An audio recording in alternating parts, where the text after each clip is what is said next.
All right, I thought we'd just make a video on this subject. I noticed another channel made one, and I really want to kind of give you guys valid and good information on buying a Volkswagen.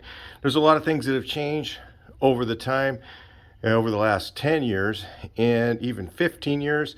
And now there's things that I think are acceptable that before we used to just not buy the car.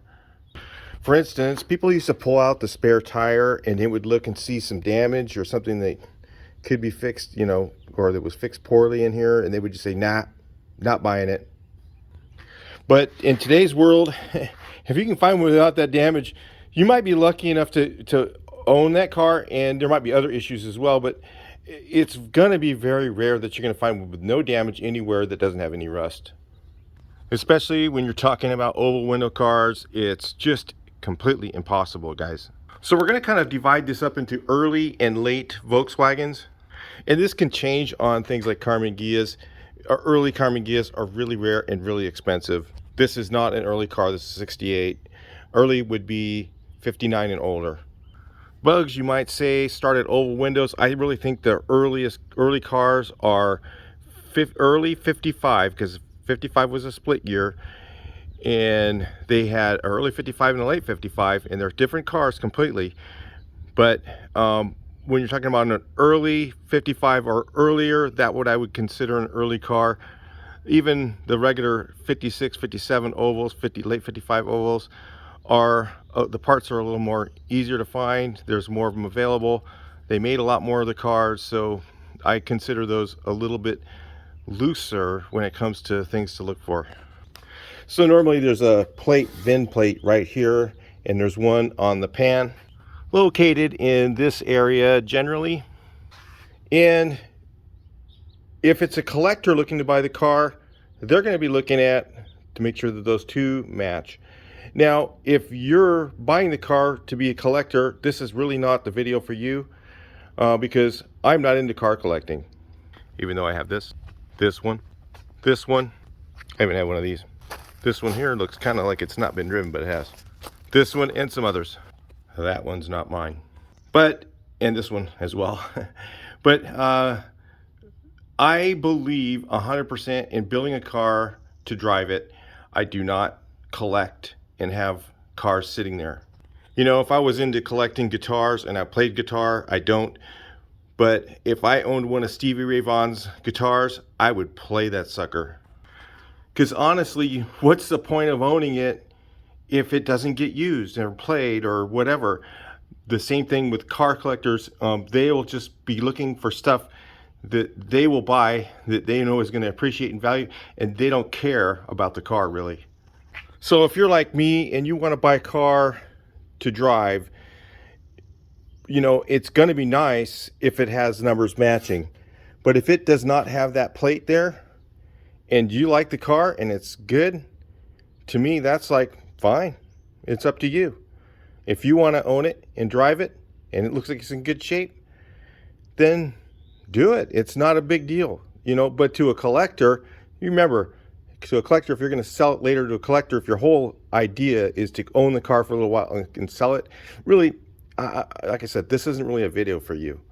This is for guys that want to own a car and keep it and drive it, for several years, and are not looking to flip it and make money, because I am never into that.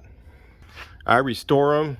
Eventually I might sell them, but I am not one of those people that just hoards stuff and doesn't use it. So if you can relate to that, keep listening. So another thing that we would always look at is we look at the condition of the heater channels, which is this area here all the way up to there, all the way back to here.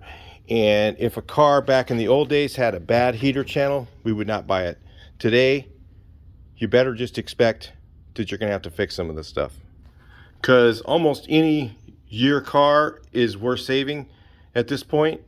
And if it's got heater channel issues, price that in. Remember, it's not going to be a cheap repair, or it might be something you can do yourself if you're handy. I would highly suggest learning how to weld if you're going to own one of these cars, and doing a lot of the work yourself. If you take it to shops, the shops are diminishing over time. We're finding less and less people that can actually repair these cars.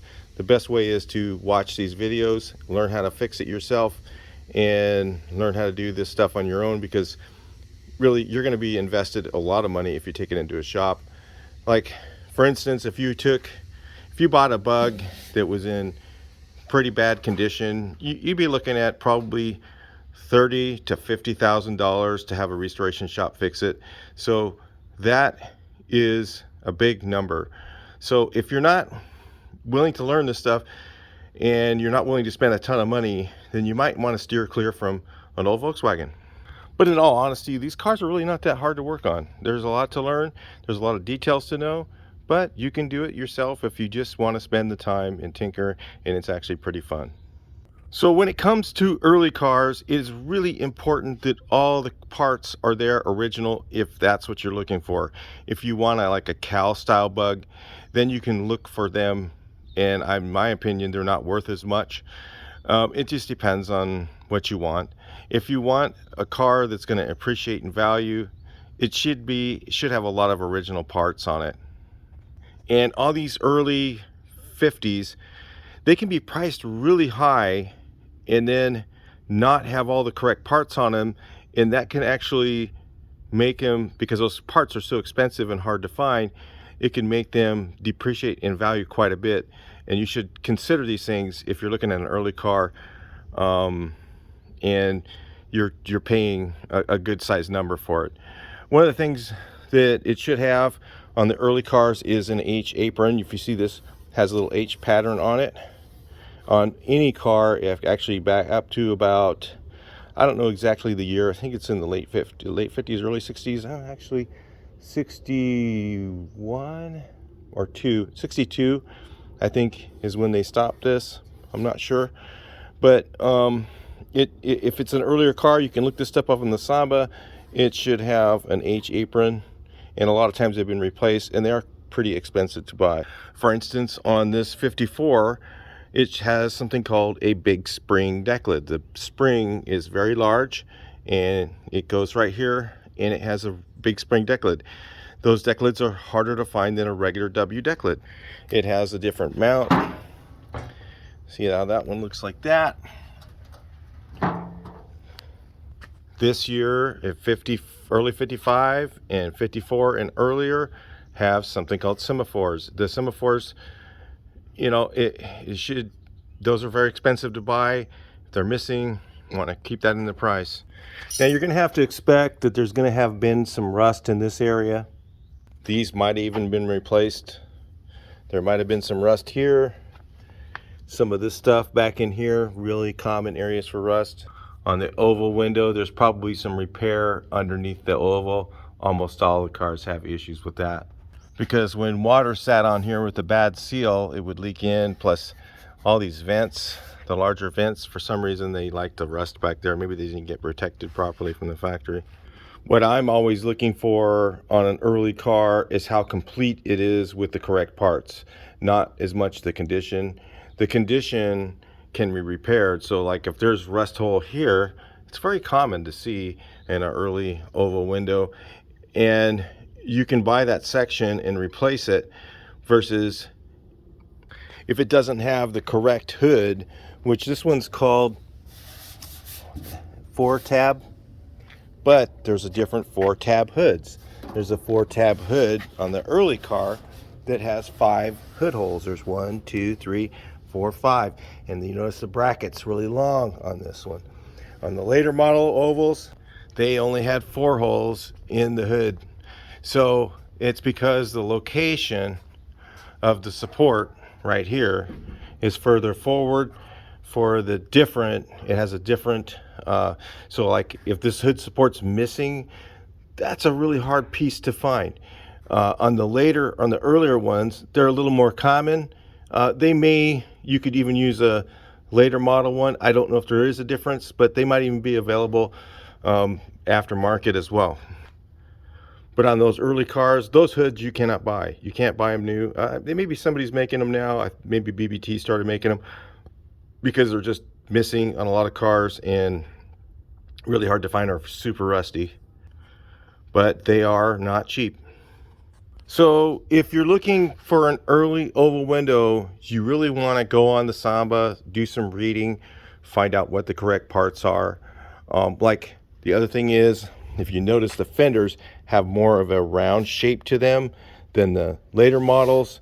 The early cars have a different fender, and they are available new now. BBT has started making these, which is nice. If it doesn't have the correct bump here and the way the fender goes down and flat like these do, that kind of really have an extra roundness to them, versus like these kind of go out a little bit. But these are actually original fenders as well. In the back of this car, these have the little bumps in them, which is a plus. You're not going to find these very often that are on the car that are original, the rear fenders. So you might want to, the shape is the same other than just those little bumps in there. So that may not be much of a deal breaker because it doesn't change the look of the car. For instance, these are 57 or 56, 5, 6, and 7 seats. And if you notice, they have that little thing there. It's more of a square back, and it has this shape to the front, how it kind of goes out. The original 50, early 55 and earlier, and some of the other ones, even Zwitter and stuff like that, are even different. They have, see how this is just straight? So those are all things you want to kind of look at. And it has these bracket here. It doesn't have these things here, like the late models. So those are all things that you should be looking at on the car and should know about before you buy one. It's one of the reasons I didn't really ever want to buy a early oval, especially early oval. I'd almost rather buy a split window car, because you pay, a lot of those parts are interchangeable with split windows, and you pay big money for a car that's not worth as much as a split window. So you end up buying a lot of parts unless all the parts were there. On this car, pretty much most of the parts were there, so that's why I went with it. Things like the tail lights, or the egg tail lights on this one, which is American spec. The heart tail lights were on the Euro cars. The odd thing about this car is I haven't pulled the birth certificate, and I believe it has American spec bumpers, which was an option in early 54 or in mid 54. And the bumpers, to find the original bumpers would be completely impossible to find, because there's a few around, but they look really crude. The bends and everything are kind of crude on the overriders. So the bends on here would be really crude. And here, almost like a hodgepodge homemade bumper. And apparently that's the original ones that came on those, if it had American spec bumpers on it, which American spec was not required until I think it was mid 55. So, but they were available on the earlier cars if you special ordered it. From what I've read, it's called ram protection bumpers. So I'll find out when I get the birth certificate on that and see later, because I'm going to try and make it as original as possible. Not because of any other reason, otherwise I just like to have stuff like that. I think it's cool. So, and if you're buying up to 66 or whatever late models, you might be able to, I'm not really sure, when it gets past 66, to me they're great to have. Any car's good. But there's pricing is a lot cheaper for a later car, so you might just kind of figure out use some of this stuff as kind of a reference, and then go from there. But if it's been repaired in here but it's done nice, to me that's okay. That should be expected. If it's had quarter panels replaced or these fender wells replaced, it's really to be expected. As long as it looks decent and all the seams are under the carpet or whatever, then that's fine. If it's got filler on it, that's to be expected. A lot of people think, oh, well, that just totally ruins it. It's got filler. No, if it's got filler and you can tell that it's just obviously not done right and it looks like it's that thick, then yeah, that shouldn't be there. Figure you're gonna have to strip that off. If the car has repairs in this area, again, that should be expected.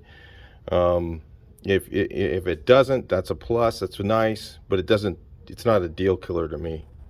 Again, if the car needs heater channels, you got to price that in. You know it's going to cost a few bucks.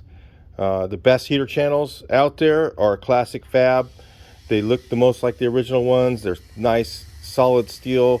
Today in this market, unless I had a late model car, like a 70s car, I would probably get the classic fab heater channels. They're, you know, a little more money. They're going to cost you about $100 a piece more. So it costs you about $250, $300 more or whatever, and worth the money because that's the structure of the car, and it's really, they're really well made compared to the others.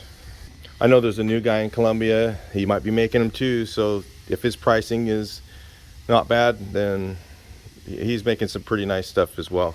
He was making some really nice aprons. Those are, you know, it depends on you on that. If you want to go cheaper, go more expensive on the apron, that's up to you. The front aprons, I think they look pretty much the same. I don't recall there being a big difference in the ones that are cheap and the ones that are more expensive. Just the steel is a little better on the other ones. For instance, like the classic fab has like a really stiff steel. Some things you don't want stiff steel like that. Some things you do. If it's heater channel support piece, it's really nice to have a nice stiff one. But some of the other parts I find much more difficult to shape, and you know, so you kind of get good at figuring that stuff out later. You want to inspect underneath the back seat, make sure there's no rust holes there. I'm not saying don't buy the car because it has some rust. You just got to price that into it. Look underneath here, especially if this thing is rusted out here in really bad shape. That's kind of a difficult repair, and you're going to kind of want to look and see if it's rusted, and if it is, then it's not a deal killer. Nothing is a deal killer. It's just you got to figure out how much all those parts are going to cost, how much time you think it's going to take to put it in if you're going to do it yourself, or what it's going to cost to have somebody do it. And it's not going to be cheap if you have these type of things here rusted out. Another common area for rust is going to be these here, and it's not too expensive a repair. It's not too hard to do, but it does take some time, so keep it in mind. If this is rusted out, you might have to replace it. Things like the bolts being broke off in here, honestly, that should not at all be a deal killer. You should be able to just put some weld on there and heat them up with a torch and get them out. Broken off fender bolts, kind of common. These things being rusted out, it's like, I don't know, it's so random. Sometimes they're just bad, and that shouldn't be a deal killer. But, you know, remember, it is going to take some work to fix. This piece here often is rusted out and has repairs that need to be done. So what you want to know is the main things is does it have the correct body and pan parts? Some people say, oh, if the VIN plate's missing, deal killer. No, I don't think so. Especially if you're going to just be driving it. But if that plate's missing, it's kind of common because people got in an accident in the front, replaced the front end of the car, and put, as long as they put the correct front end on it. So if you see how this one's shaped here, and then you see how they're shaped in the 61 and later, it has a different front end. So if it has the incorrect front end for the car, it's kind of a problem. To me, if it has unmatching parts on it, that's a good car for customizing or whatever. And if you're going to do that, if you're planning on customizing your car, if you find one like that and you get it cheap enough, it's probably the car to do that too. Like for instance, if you found an oval window and it had a late model pan in it with IRS suspension, and you were going to customize it, lower it, and all that stuff, that would really be the car to do that too. Because you're not going for original value, you're going for just, hey, that's what I want. Again, you should be able to get that car quite a bit cheaper than if you did one that's all original. And I certainly wouldn't want to see you take an original one and cut it up and put an IRS in it, because that would pretty much devalue the car. So when it comes to Volkswagens, your earlier ones with the small taillights, snowflake taillights, or even smaller, the taillights will tell you that the car's worth more money. When you start to get to an earlier car, these get harder and harder to find. They're more and more rusty, and if it's in good condition as far as all the rust goes that I showed you, and it has all the parts on it that belong on it, and it's the price is right, then again, those cars are the most fun to own, because they really they're just, to me, they just look more desirable. They have that old car look. And again, there's nothing like the oval dash when it's all there and nice, in good shape. So you want to check out things like this. If you're buying a car that's already done, you want to make sure that, it has a lot of the original things in it. Like this one here has the incorrect steering wheel. It should have a steering wheel with a ring that goes around.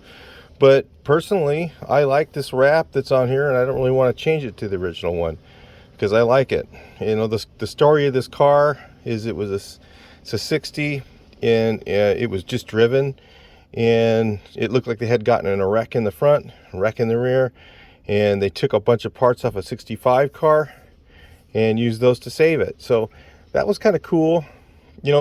Things like this is an original paint dash. To me, that kind of makes it kind of neat. It depends on what you're looking at.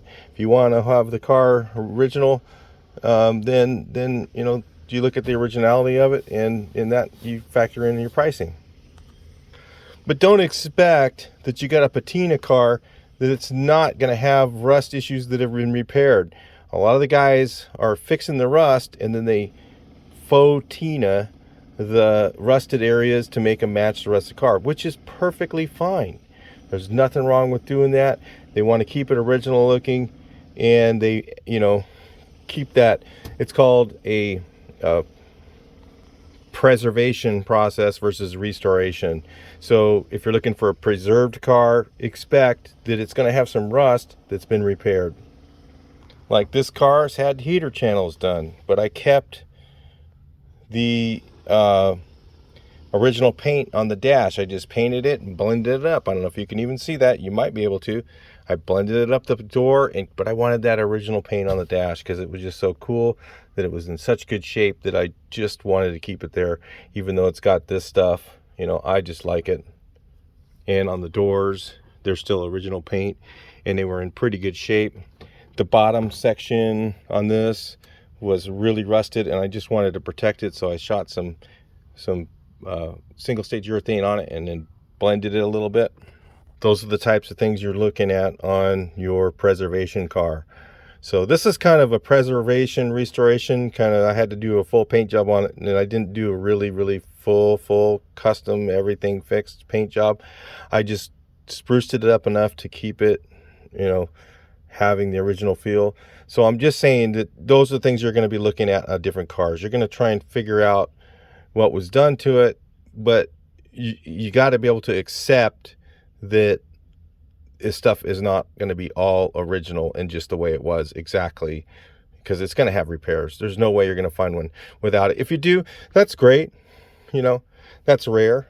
But if you're searching for that, you're probably going to search for a whole really long time, and you're probably not going to find what you're looking for. You're going to find out after you bought it that there was some stuff done like that, and you're going to go, oh man, you're going to be disappointed. It's just, don't put yourself through that. Realize that these are old. You're going to have things that you're going to find that are not going to be original, and sorry, but it's just going to be that way. And it's just, you're going to find out. He might have had 3 of these door panels, and he found one that looked just like it at the swap meet. So what? He saved the car. It looks great. Like I saved the original door panels. I wanted to keep, that's why I said, it has original door panels. Let's keep the original paint inside. Those are the types of decisions that I made on this car to keep it the way I did. So another thing you'll find is guys graft in ragtop roofs. Now, if you're a collector, that's a pretty big deal, okay?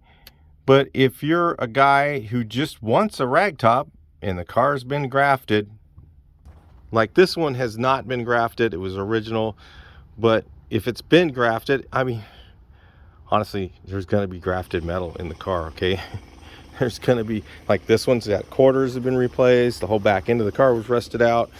You know, I did a lot to save this car. I'm just telling you, to be realistic, you're probably going to have, you might have a grafted rag. And don't be like, oh my God, it's a grafted roof, it's worth nothing. No, it's not worth nothing. It's worth it if you're going to drive it and you want a ragtop, and you get one with a ragtop and it's there. Who cares? Honestly, the whole thing of that, you know, is kind of, but you need to make sure that you're not paying like top dollar thinking the thing was original rag, you know, and you know, collector type money on stuff to try and get it to that value. You just need to realize that is what is on the car. That's what I want, and I'm okay with it. Another thing that kind of irks me out there is that people think, oh wow, I want one numbers matching engine. Listen, this is not a Porsche 356, okay? This is a Volkswagen. It's a people's car. It was used, it was driven. It's gonna have, it's probably not going to have the original engine in it. It's nice if the numbers work with the VIN. That's just a plus, you know what I mean? But it's not a deal killer at all.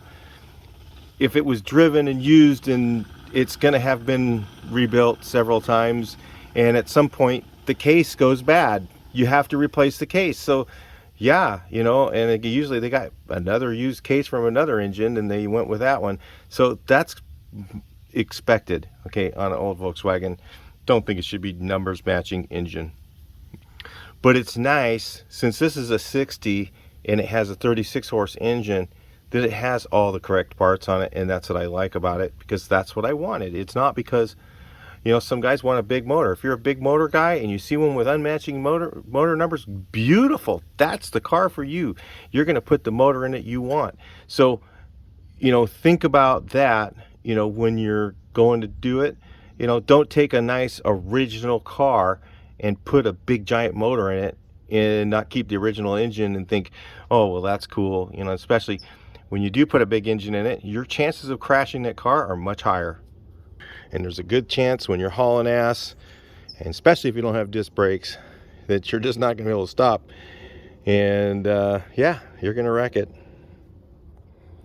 So that's when it's better, if you're going to do that type of thing, if you have an unmatching numbers car. So if you find a body and pan that don't match and you get it for a lot less, it's better to buy that one, because you know you're going to customize it. You're going to lower it. You're going to put wheels on it. You're going to put disc brakes on it. Who cares if it's all original then? You know, it's free game. Things that are pluses are, does it have original door handles? Original door handles are a little stronger than the aftermarket ones, and they don't break as easily. Those are pluses. These things here, almost always been replaced. Keep that in mind. Some of the aftermarket wipers are not very strong. It's nice if you have original ones. Those are, again, a plus if you want to buy the car. Not a deal killer. Nothing really is. You just got to kind of keep that in mind, what you want and what you don't want. Because if you're buying the car, again, looking at all those things, and you're trying to get one with all those parts on it, you're just probably going to do a lot of searching, and you probably won't find what you're looking for, and you'll just be years without a Volkswagen. Why not own it and drive it and update it as you go? Just, you know, keep that in mind, that those things cost money. Like these fluted lenses, they're made aftermarket ones. They have them. I'm not gonna say where to get them, but they are available. These are original, which is really rare, and they have a different shape to them than the aftermarket. They kind of have more of a rounded shape, so that's kind of cool. These things are available new, and I can't tell the difference between a new and an old one. I have old ones and I have original ones, and they look the damn same. Things like accessories that are on the car, these are not cheap, okay, and they are hard to fit on the fenders. These are called Robbery gravel guards, and I have the Robbery gravel guard. I have this thing, and the front ones, they're not original. Original ones are very pricey. Like these beauty rings are expensive, so that adds into the price. The other thing that's pretty expensive are these stainless steel logoed thresholds or whatever they are. I don't know if you know what the name is. Those things are not cheap. So if you see a car with a lot of accessories on it, you might want to figure that those things are kind of expensive. And, you know, don't go and lowball the guy the price, because you know that those things cost money. Like, another thing that costs money is this thing here for the reserve switch thing. That costs a little bit of money. You know, if you're looking at all the accessories in the car, you see a lot of those things and they look like original stuff. Then remember that those things cost a lot of money and they should be added value. So don't just figure, oh, well, I can get this car cheap, you know, because it's got a grafted roof, but, or whatever, grafted ragtop, but he's got tons of incredibly original, nice accessories. Again, keep that in the value. Because if you're going to go and buy all that stuff later, you're going to find out that stuff's pretty damn expensive. And if you can find it, sometimes you just can't even find this stuff. So when you're looking at a project, you want to look at, number one, how complete is the car? How many parts does it have on it that you want?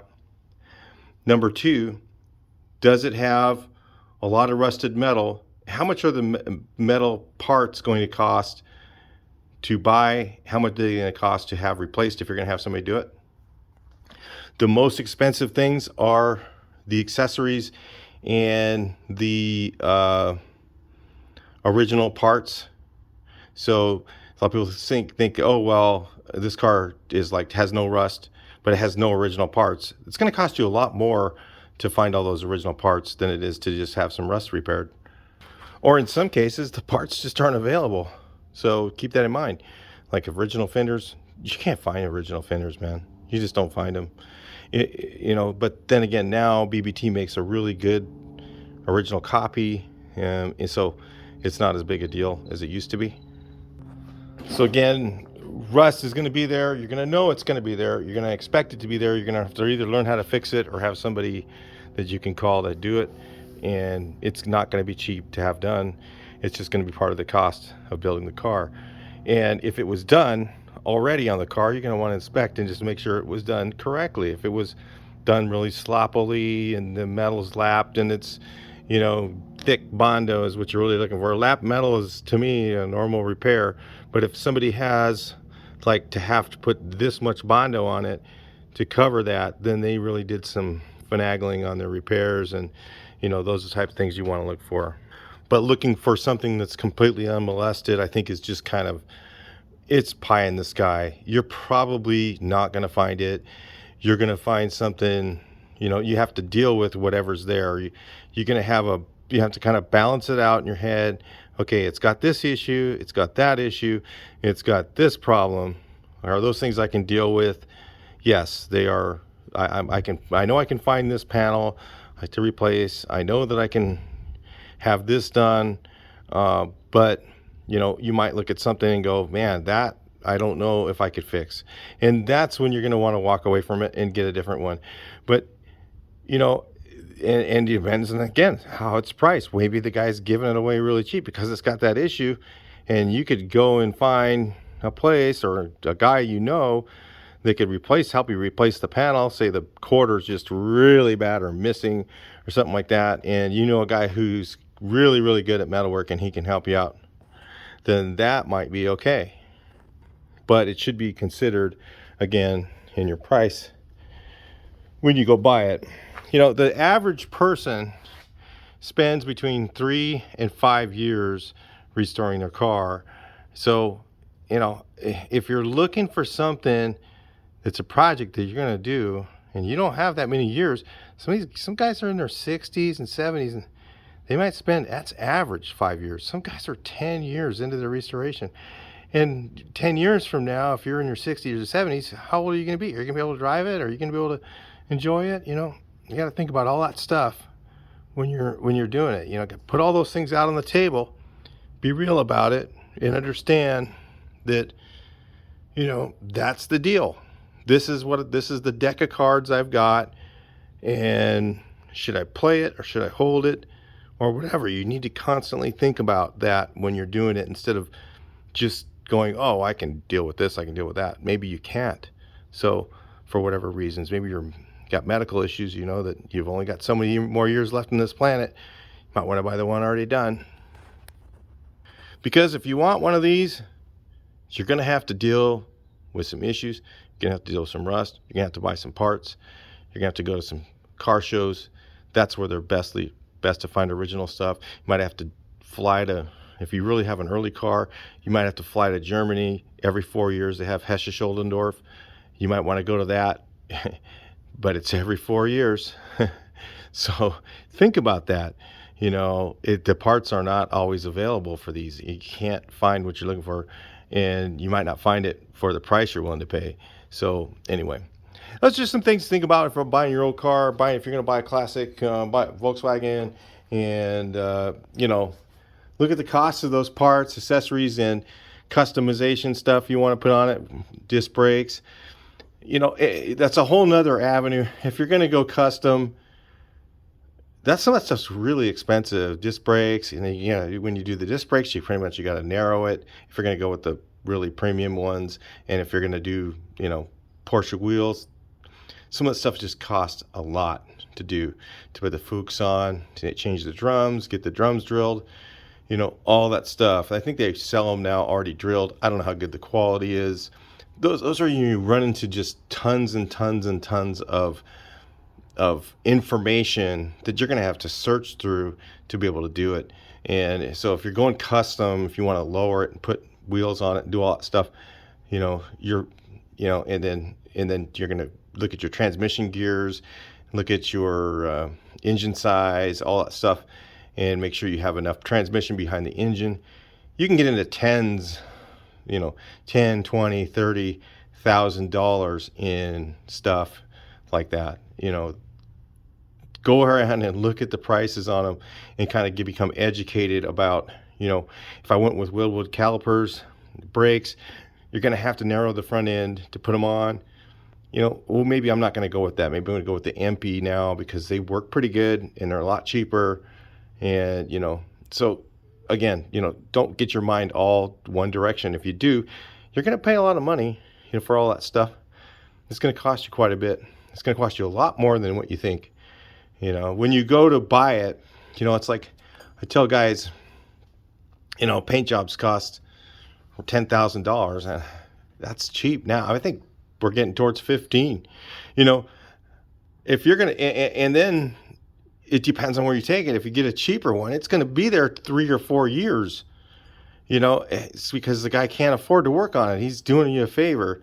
So, you know, you're going to spend a lot of money if you have guys do all those stuff to it. And it's going to be gone for a long, long time taking it out to have guys do it. Because honestly, you know, when you pay rent and you pay shop prices and all that, and you pay utilities for cars to sit there and, you know, take up space, you know, all that stuff adds to the price of the paint job and metalwork and whatever stuff you're having done at shops. So it is very expensive. It's a lot more than you might think, especially if you haven't been in the game in a few years and you're going out, oh yeah, man, I used to go to Earl Shive, you know, and pay $119.95 for a paint. No, you're not doing that to this. You're going to need metal work. You're going to need tons of good filler work, and you're going to need, you know, paint stripped and all this stuff. It's going to be a lot of money you're going to spend. It's not going to be, you know, $2,000 paint job. You're just not going to find that guy who's going to do all that work for that cheap. You know, it's just, they're just not out there really, because it's just too much work. It's just a lot of time, you know. So you're going to spend a lot of money on it if you're going to do it, if you're going to have it done. So again, that you weigh that in. Look at how much it costs to get a car painted before you go out and buy one that's not painted and realize, you know, has all original parts, but it's not painted, and you're going to just take it somewhere and have it done. 30 to 40 grand at least starting point, maybe 50 in paint job, you know, and restoration cost. You know, really, that's what you're looking at. I'm just being honest with you. You can deny it. You can put yourself in denial mode and figure it's not going to be that way. I'm not that guy. It's not going to be that way for me, right? But it probably will, just so you know. All right, I'll talk to you guys in the next video. Hopefully that helps you decide on what you're going to do And like I said, I encourage you to get a Volkswagen. They're fun, but be real about it. Realize that, you know, it is not cheap. I'll talk to you in the next video. Please like, share, and subscribe.